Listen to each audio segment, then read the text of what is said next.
Hey, what's up, everybody? Welcome back to another episode of Health Made Easy. I'm super excited for this week's episode because we're talking about something that I think is the first time out of the hundreds of episodes that we've done. It's going to be the first time we've touched on this, and it's probably one of the most commonly overlooked parts of the human body, and the function of it is so critical.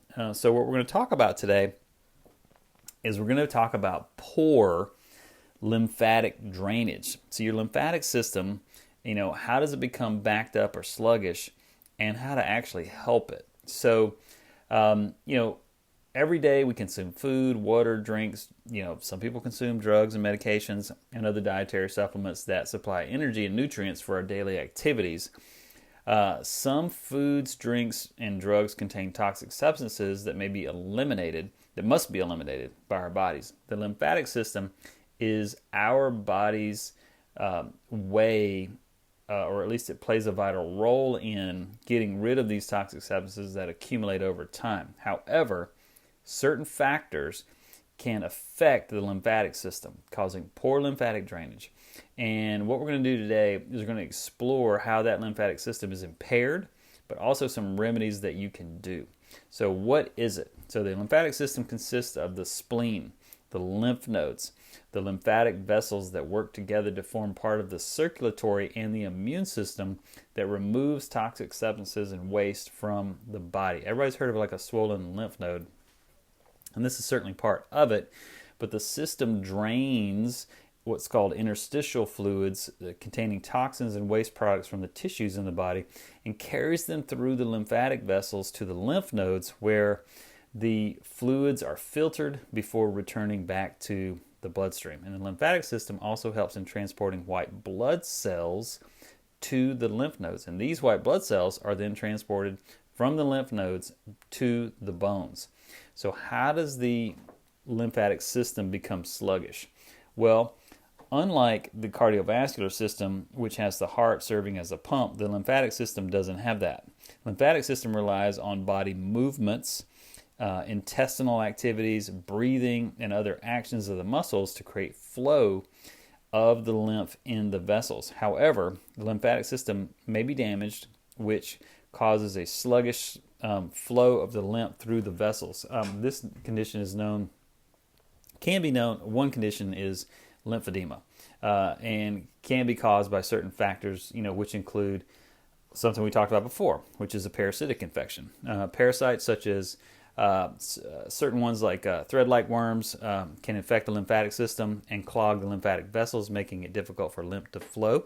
Another thing that can bring it on is cancer. Rapid multiplication of cancerous cells near a lymphatic vessel or lymph node may cause it to enlarge internally, and this may cause the lymph to flow sluggishly or completely block the lymphatic vessel. And we've all known folks that have had, maybe a surgery and they've removed certain lymph nodes as a result of that. Exposure to radiation. So inflammation and scar tissue that are caused by exposure to radiation, especially during surgery, can cause damage to the lymphatic system and can cause it to become sluggish. So what are the signs and symptoms of poor lymphatic drainage? Well, the main sign is swelling in the limbs. Now, a swollen arm, swollen leg certainly is going to feel heavy and mildly painful, thus limiting the mobility of that affected person. But other signs and symptoms include hardening of the skin, skin discoloration, blisters, breathing difficulty, blurry vision, and also nasal congestion. Now, how do we help poor lymphatic drainage? So there's a few ways to do it. Okay, number one is compression. Regular compression of the swollen area will help the lymphatic fluids move out of the arm or out of the leg back into normal lymphatic circulation. Okay, this can also be done by what's called a lymphatic drainage massage, and there's very few people that are actually really certified. We're lucky to have somebody in our area that can do it. Exercise is another one, because the contraction and relaxation of your muscles at regular intervals during an exercise session enhances the flow of lymphatic fluids throughout the body. Okay. Another thing you can do to do this is any kind of vibration or like a mini trampoline, kind of bouncing up and down on that, or sitting on the edge of your bed and bouncing up and down. That will also enhance lymphatic flow. And also eating the right foods. So consider eating more raw foods than processed foods, depending on if your gut can handle them.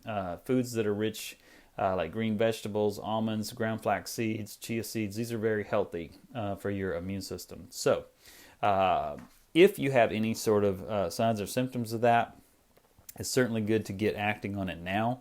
But what I would say is if you just have a regular movement practice and you do the other things necessary to keep your body healthy that we've talked about over and over and over again on this podcast, chances are you're not going to have much of a problem with it. But if you're already in trouble, it's time to get to work on it. So this is Dr. Jason Jones signing out. I'll see you guys on the next podcast of Health Made Easy. We'll see you soon. Bye-bye.